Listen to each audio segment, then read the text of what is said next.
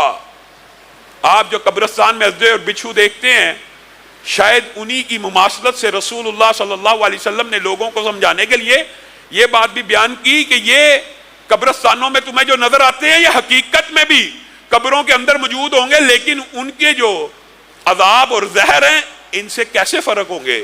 صحیح حدیث کے الفاظ ہیں، ایک قبر کے اندر متعدد بچھو اور سانپ ہوں گے، متعدد، ایک نہیں، اور ایک بچھو بھی اگر ان میں سے انسان کو کاٹے گا قبر میں تو قیامت تک اس کی درد محسوس کرے گا، اور اگر ان اژدھوں اور بچھوؤں میں سے ایک بھی زمین کے اوپر آ جائے، ایک بھی، اور صرف کیا کرے، سانس لے لے، تو پوری زمین جو اتنی کلومیٹر طویل ہے اس پوری زمین کے اوپر سبزہ نہ ہو سکے گا۔ کیا یہ دیکھی جائے گی؟ قبر میں جائیں گے تو پتہ لگے گا عذاب قبر ہے یا نہیں ہے، قبر میں جائیں گے تو پھر نمٹ لیں گے۔ کیا ان عذابوں کے لیے تیار بیٹھے ہوئے ہیں؟ نبی کریم صلی اللہ علیہ وسلم نے کہا اسی پر بس نہیں، جہنم سے آگ کا بستر لایا جائے گا، جہنم سے آگ کا کفن لایا جائے گا جو اسے پہنا دیا جائے گا۔ اور قبر کے اژدھے کے بارے میں بھی ایک حسن درجے کی روایت ملتی ہے کہ ایک اژدھے 99 اژدھے ہوں گے، 99، اور ایک اژدھے کے 70 سر ہوں گے، اور ان سروں میں اور بعض روایات میں 70 منہ ہوں گے، اور ہر منہ میں 7 سر ہوں گے۔ یعنی اتنا خوفناک اور بھیانک اور عبرت انگیز منظر ہوگا، اور یہ انہی عذابوں کا شکار ہو رہا ہے۔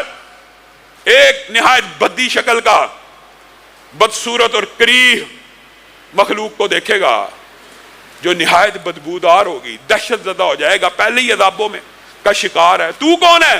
میں تیرے ہی برے اعمال ہوں، میں تیرے ہی برے اعمال ہوں۔ اس وقت یہ بندہ جو آخری الفاظ قبر میں کہے گا ربی لا تقم الساعہ، ربی لا تقم الساعہ، اے اللہ جو عذاب اب یہاں پہ ہو رہے ہیں تو کل قیامت کو قائم نہ کری۔ وہ اتنا ڈر جائے گا کہ وہ قیامت کا ہی قائم ہونے سے اللہ سے دعائیں قبر کے اندر کرنا شروع کر دے گا کہ اللہ، جس طرح مومن کہے گا نا اللہ جلد از جلد قیامت لے آ، اب آسانی اور آسائشوں میں منتقل ہو جاؤں، یہ کہے گا اللہ کبھی قیامت نہ قائم کری، یا ویلنا من بعثنا من مرقدنا ھذا ما وعد الرحمن وصدق المرسلون۔ اللہ نے قرآن پاک میں ان کے یہ الفاظ بھی بیان کر دی ہیں۔ یہ عذاب بھگتتے جب قیامت قائم کرنے کا دن آ جائے گا تو کیا کہیں گے؟ من بعثنا من مرقدنا، ہائے کاش ہمیں کیسے اور کیوں کر قبروں سے اٹھا لیا گیا۔ یہی تو وہ باتیں ہیں کہ جو رسول ہم تک پہنچاتے رہے تھے، یہی تو وہ وعدہ ہے جو رحمان نے ہم سے کیا تھا۔ ہم کس مغالطے اور دھوکے میں پڑے رہے، ہم کس مغالطے اور دھوکے میں پڑے رہے۔ اور بندہ مومن کے لیے خوشخبریوں کی اتنی طویل داستان ہے، اور یہ موضوع طویل ہے۔ رسول اللہ صلی اللہ علیہ وسلم نے کہا پھر بھی قبر کا فتنہ اتنا شدید ہوگا کہ انسان کے اعمال کے مطابق عذاب اس کی طرف بڑھیں گے، لپکیں گے، بندہ کچھ نہ کچھ ڈرے گا، مومن ہو کے بھی خوفزدہ ہو جائے گا، عذاب آ رہا ہے، سر کی طرف سے آنے کی کوشش کرے گا۔ حدیث حسن کے الفاظ ہے، سر کی طرف سے آنے کی کوشش کرے گا، اچانک پیچھے ہٹ جائے گا۔ اس عذاب اور بندے کے درمیان کیا چیز حائل ہو جائے گی سر کے طرف آنے والے سے؟ سورہ ملک حائل ہو جائے گی، قرآن پاک حائل ہو جائے گا، کہے گا میں کم از کم سر پہ عذاب نہیں آنے دوں گا، اس زبان مبارک سے اللہ کا کلام پڑھا کرتا تھا، تیری کیا جرت اس کے اوپر آ جائے۔ عذاب چکر کاٹ کے فرنٹ سے آنے کی کوشش کرے گا، سامنے سے۔ حسن حدیث کے الفاظ ہیں، صدقہ ایک دم سامنے کھڑا ہو جائے گا، خبردار اس کی طرف بڑھنے کی کوشش مت کری۔